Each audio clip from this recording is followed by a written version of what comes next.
Nah, aku merasa nggak puas dengan jawaban itu kan, akhirnya aku tanya lagi ke Pak RT, ke suaminya, jawabannya sama, "Alah paling ngopo Mas mimpi," gitu.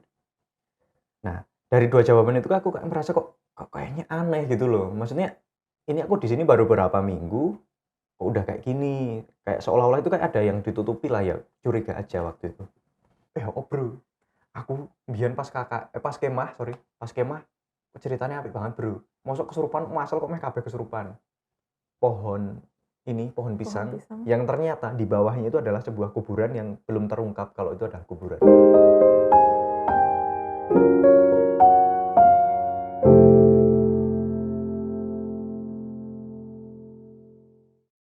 Nah, sekarang ada thread ketiga ya Mas ya, Mhm, yang beberapa waktu lalu sempat viral juga ternyata nih. mhm, Karena tadi itu teman baca ya, kunciannya udah ketemu tuh relate relate, relate ya. betul.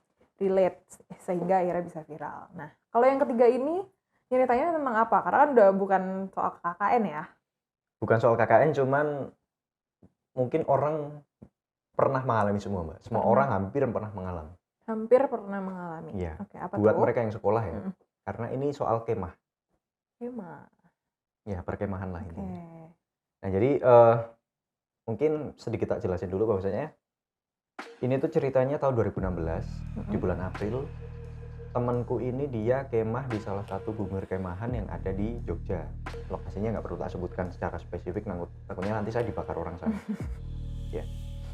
Nah dari sana, eee, yang bikin aku penasaran dengan cerita ini tuh pada awalnya adalah pertama cerita ini tuh kok nggak selesai, nggak tuntas.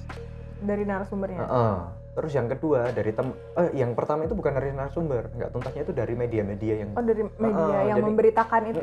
jadi medianya. Terus yang kedua ini si narasumber ini ngomong bahwasanya ada korban yang meninggal Mhm. dari tragedi ini, Tapi nggak kesebut di berita. nggak kesebut di berita. Oke. Dan yang ketiga itu adalah korban anak pramuka, peserta pramuka saat itu. Sampai sekarang itu masih merasakan trauma yang sama, bahkan ada beberapa yang dalam tanda kutip itu menjadi sedikit, maaf ya tak sebut ya, Kak, sedikit aneh gitu, sampai saat ini. Jadi, ya itu dulu deh, nanti kepanjangan aku jelasin. Ini kepanjangan. Tuh dari situ aja udah membuat kita penasaran ya Iya, teman baca ya. Oke, berarti narasumbernya ada berapa kalau untuk thread yang ini? Kalau yang sebelumnya kan satu ya, satu, Sam.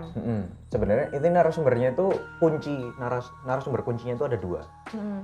cowok sama cewek. Nah, si Hmm. cowok ini dia bisa dibilang kunci di sini. Nah, si cewek ini dia bagian seksi dokumentasi. Makanya aku mendapatkan dokumentasi terkait perkemahan dari si perempuan ini. Dari orang yang kesurupannya dapat gambarnya juga, lokasinya kayak apa dapat juga. Intinya semua aku kumpulin lah.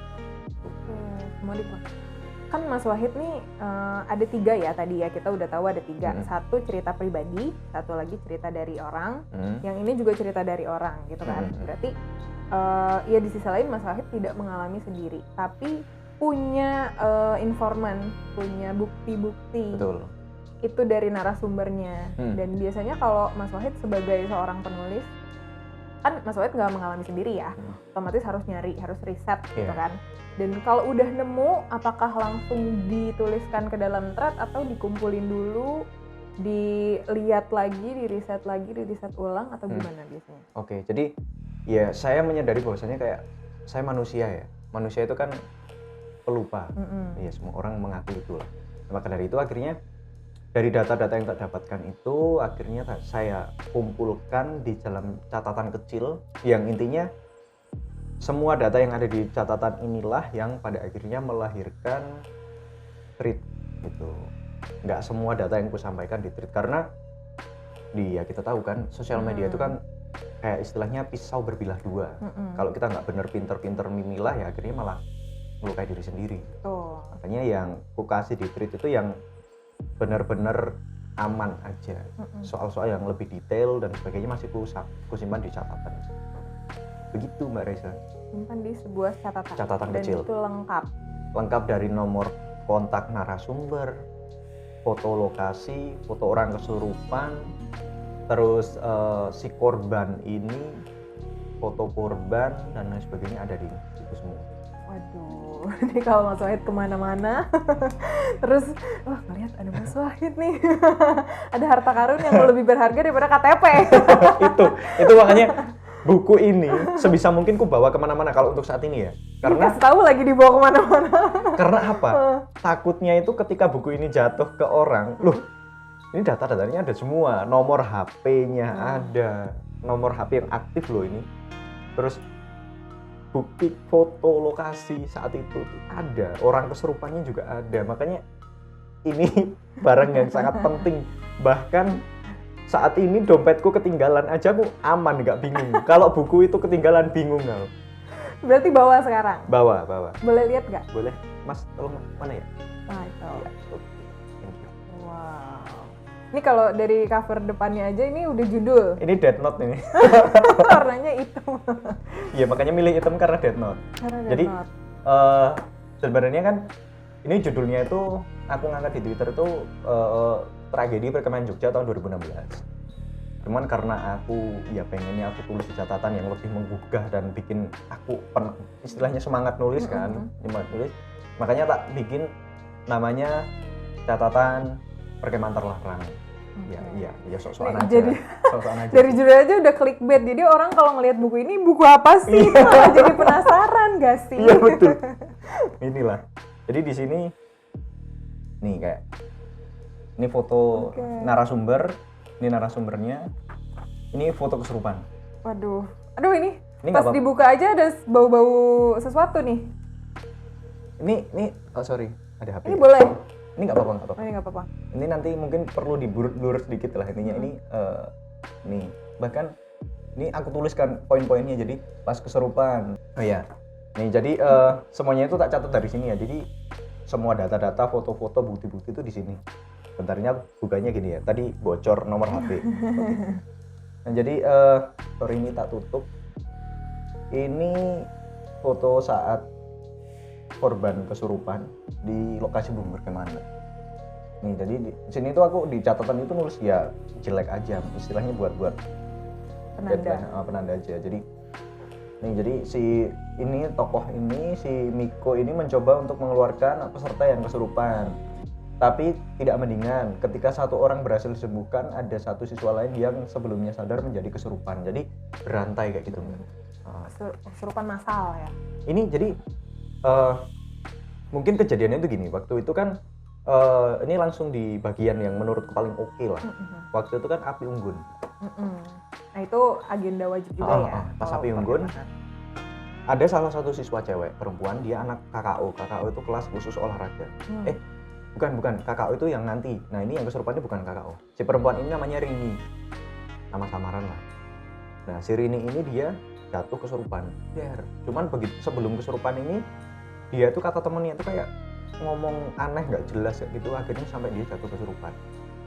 Melihat dia kesurupan, si Dewan Ambalan itu 2 orang, si Naila sama Vena, ngambil dia si Rini ini dibawa ke tengah ke lapangan biar nggak terlalu sumpekan kalau di keramaian betul, karena dia masih di dalam barisan. Dibawa ke depan, pas dibawa ke depan teman-temannya yang pada berjajar ini kan namanya upacara api unggun kan pasti banyak kan, seratusan orang mungkin bisa jadi kan, itu jatuh domino kesurupan. Cuman kesurupannya itu aneh, dia teriak wah nggak jelas lah, ada yang ngeliat dan lain sebagainya. Tapi si Rini ini ketika dibawa ke depan kan dia duduk di istilahnya di bawah, terus didudukin ke kursi, bukan kursi, kayak kayu gitu loh mbak, karena kan di perkemahan nah didudukin kayu tuh, dia tuh duduknya gini, dia duduknya tuh kayak gini loh, kayak tapian rapih gitu gini, cuman diem sambil senyum nyengir kayak gitu. Aduh, ini bayangin lagi. Kayak gitu mbak, dia nggak ngomong apapun.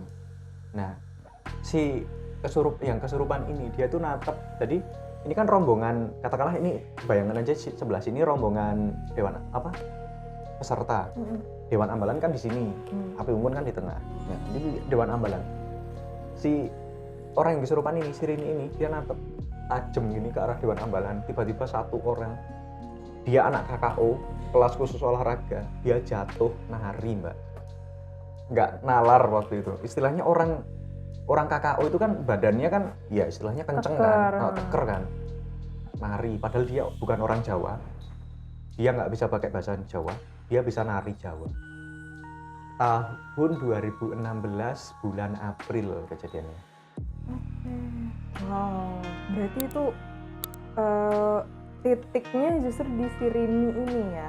Karena, aduh, ngebayangin si Rini. Nih kalau kan? Penasaran orangnya mbak, nih Rini itu yang ini, yang tak lingkarin barang.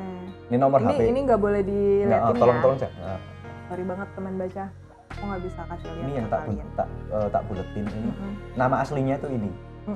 Nah pasti penasaran kan? Ini teman-temannya waktu dia. Ini satu angkatan. Satu angkatan yang ikutan. Satu kelasnya dia, satu kelasnya Rini. Yang ikutan perkemahan itu. Nah ini, jadi ini kan foto angkatan. Ini tuh kalau dibuka wangi loh. Wangi apa sih?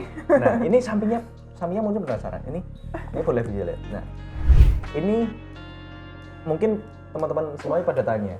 Wanginya. Ini apa? Ya iya, kan? ini apa? Ini aku juga bertanya-tanya ini apa? Oke, jadi waktu itu kan cerita ini udah aku upload di Twitter, Pak. Udah aku upload di Twitter. Narasumber udah oke. Dengan cerita ini aku upload lah. Tiba-tiba pas cerita ini viral, dapat 5 juta tayangan lah kurang lebih saat itu. Si narasumber ini ngomong, "Mas, aku tadi ngerasa aneh-aneh." Aku mikir, jadi ngerasa takut. Ngerasa takut lagi. Terus si narasumber ini bilang, "Piye nek semisal kamu datang ke lokasi dulu deh, Mas. Istilahnya untuk kula nuwun izin." Nah, akhirnya aku ngatur waktu sama narasumber, sama dibantu sama temanku yang dia memang tahu supernatural. Ya dia salah satu owner channel YouTube horor yang gede lah istilahnya sekarang. Cuman aku nggak bisa nyebutin siapa. Malam itu kita datang ke sana, kita janjian sampai sana itu harusnya sekitar jam 8-9 malam, Mbak. Cuman ada hal aneh yang ya ini nanti mungkin bakal tak sampaikan di tulisan lah. Aku nggak bisa tak sebutin di sini. Nah, kita akhirnya ada gangguan itu, akhirnya kita ke lokasi lagi itu jam 12 malam kurang 15-an menit lah. Itu buktinya ada. Aku bikin video itu waktu itu datang ke sana. Sampai di sana, itu kan suasana gede, Mbak, bumi perkemahan. Gede, api rasanya sumpek. Ini kan ruangan ini katakanlah 4x4 lah. Tapi di sana itu rasanya kayak kita tuh cuman berada di sebuah ruangan yang 3x3 dengan banyak orang. Jadi kayak bener-bener sumpek, betul sumpek, sorry. Nah, pas waktu itu kita pulang sama temanku ini, beberapa hari kemudian aku dikasih ini. Dalam ini itu ada bunga kantil. Boleh buka aja. Bunga kantil sama bunga melati. Sama ada kertas kayaknya di dalamnya. Iya betul, kalau nggak salah ada ya. kertas. Karena kalau aku prinsipnya gini, aku memang apa ya istilahnya nggak terlalu percaya dengan hal-hal seperti itu. Cuman aku tetap menghargai karena gini, nggak ada salahnya sih kita menghargai pemberian orang kayak gitu. Istilahnya mungkin dia bermaksud baik juga. Waktu itu temanku ngasih ini, Mas Wahid ini bawa aja, disimpan gitu kan. Ya udah ini tak simpan. Terus dikasih tahu, itu kan isinya bunga kantil sama bunga melati. Bunga kantil itu kalau nggak salah ya ini teman-teman, nanti mungkin bisa dikoreksi. Bunga kantil itu adalah makna atau simbol dari gumantil. Gumantil itu ini istilahnya kamu tetap berpegang teguh, kamu tetap yakin dengan pertolongan Allah supaya apapun dilancarkan, kurang lebih kayak itu, kurang lebih itu. Nah, bunga melati itu kan harum. Nah, adalah sebuah simbol dari harapan supaya apa yang kita lakukan itu tetap membawa sebuah keberkahan. Nah, jadi maknanya baik. Jangan semuanya dibawa ke mistis semua. Tapi memang anehnya ini itu udah aku di Jakarta aja hampir 2 minggu. Buku ini itu kan berarti lebih lama dari 2 minggu kan. Tapi aromanya masih sampai sekarang. Nah dari sinilah si temanku ini ngomong bahwasanya ya mungkin karena memang di lokasinya itu memang masih sampai sekarang masih angker lah Mbak, bisa dibilang. Awas nih foto orangnya nanti kelihatan kamera. Enggak. Ya kebayang kan teman baca bunga kantil sama bunga melati harumnya kayak Benar, gimana? Itu gambarannya ya. Nah kalau mau tak lihat, jadi tapi itu isinya ada 3 loh Mas. Bunga kantil, bunga melati, sama kertas. Kertas itu apa? Nah ini aku nggak tahu sih kertasnya apa. Nggak dibuka? Nggak boleh dibuka atau Iya nggak, aku malas buka sih lebih tepatnya. Oke lanjut. Nah jadi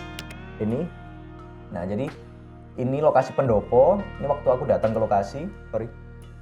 Nah terus, oh ini di blur ya Mas ya? Di blur ya. Yang ya. Ini nama belum perkembangan. Naik lagi Mas. Nah. Oke. Nah ini pas waktu aku sama temanku, mungkin ini pas kita datang ke lokasi, dan yang menarik adalah ketika aku datang ke lokasi, kita nemu penampakan. Dan penampakan ini baru kita ketahui setelah videonya aku angkat di Twitter.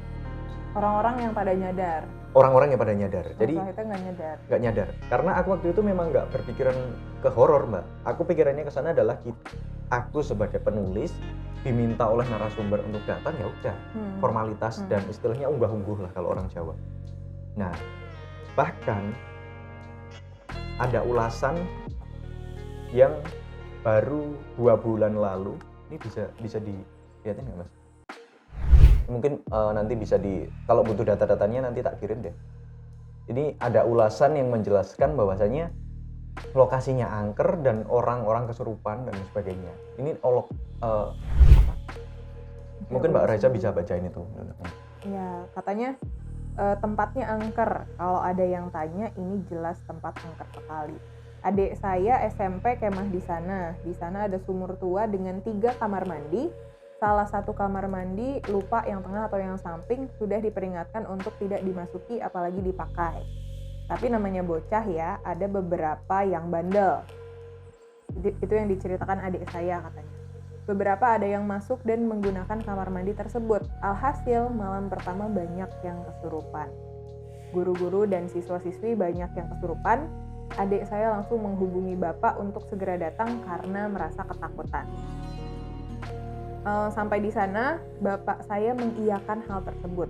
Bapak saya tipikal orang yang nggak mudah percaya, apalagi dengan hal kesurupan.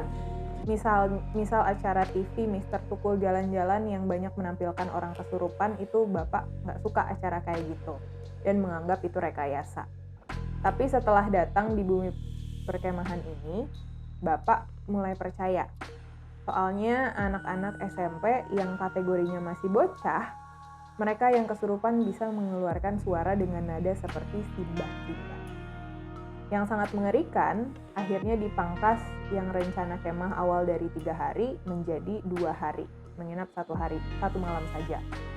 Ini cerita dari adik saya dan bapak saya. Saya yakin dari sekolah lain pun sama, tempatnya memang angker dan rawan kesurupan. Jadi di dalam buku ini memang lengkap data-datanya ya. Sampai menjurus ke 2 pertanyaan besar. Pertanyaan yang pertama adalah, apakah jadi si korban ini kan setelah perkemahan ini kesurupan Mbak. Jadi selama Senin, Selasa, Rabu, Kamis itu dia masih kesurupan. Setelah pulang. Jadi 4 hari itu dia kesurupan. Dan pada akhirnya dia sembuh dibantu oleh salah satu warga lokal yang namanya Mbak Sonto. Ini namanya aku samarkan ya. Nah setelah nolong ini itu si korban. Beberapa waktu kemudian Mbak Sonto itu meninggal tanpa penjelasan yang pasti, meninggalnya kenapa dan lain sebagainya. Nah pertanyaan yang pertama itu adalah, apakah ada korelasi antara kesembuhan si korban dengan meninggalnya Mbak Sonto, dan pertanyaan kedua itu adalah, sebenarnya sosok apa yang bersama si korban ini, karena sepowerful itu, yang kayak tadi sempat tak jelasin di awal, yang dimana ketika si Rini ini dia duduk, dia cuma natap aja satu kesurupan sambil senyum. Terus yang apa tadinya itu yang ketika si Rini kesurupan ini kan yang lain itu pada ya ramai lah kesurupan pas begitu nari, yang kesurupan ini diam loh mbak, kayak orang nontonin yang nari loh. Bayangin itu malam-malam, api menyala berkobar, satu orang kesurupan nari, yang di depan kesurupan diam, yang lain diam. 2016 bulan April. Oke. Semakin ngeri ya kalau denger. Itu baru spillannya loh. Itu baru spill loh teman baca ya. Kita bisa dapat lengkapnya di mana nih? Ini kalau yang si Misteri Rumah Bekas Pembantaian dari thread ke buku. Iya. Apakah ini akan dibukukan juga? Iya, rencananya ini kemarin saya sudah disenggol sama Gagas Media. Disenggol sama Gagas Media, Mas Wahid.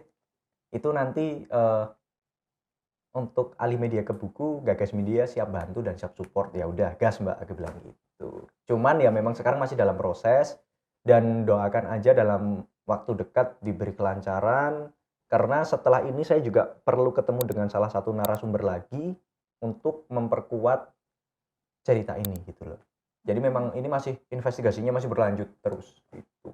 Dan nanti apakah ini akan menjadi sebuah jawaban atau justru malah menimbulkan pertanyaan yang baru, kita lihat aja nantilah. Oke, teman baca. Wow, luar biasa ya. Kebayang gimana ngerinya orang-orang yang ada di dalam cerita ini ya ketika mengalaminya gitu kan. Nah, teman baca, kalau misalnya teman baca mau baca bukunya Mas Wahid nih yang Misteri Rumah Bekas Pembantaian, itu udah tersedia ya di Republik Fiksi, di Bumi Fiksi, di Gramedia, dan juga toko-toko buku resmi lainnya. Nah, kalau yang ini upcoming ya? Betul. Upcoming ya teman baca ya. Jadi jangan lupa nanti tetap pantengin Instagramnya Mas Wahid ya, sosial medianya Mas Wahid semuanya nanti akan diupload di situ. Dan Instagram penerbit juga ya. Betul. Pantengin aja Gagas Media. Gagas Media ya. Oke, terima kasih banyak Mas Wahid udah main-main dan sharing nih ya. Ini ada catatan. Itu agak alay ya memang. Kayak Death Note. Kayak Death Note, betul ya. Kita nantikanlah cerita seru-seru dari Mas Wahid lainnya yang udah siap beredar dan siap dibaca. Teman-teman bisa lihat ini ya, Misteri Rumah Bekas Pembantaian. Ada di Republik Fiksi, Bumi Fiksi, Gramedia, dan juga toko-toko buku resmi lainnya. Jangan lupa dukung selalu buku orisinal, jangan beli yang bajakan. Terima kasih teman baca sudah menyimak episode kali ini. Kita jumpa lagi di episode selanjutnya. Dadah!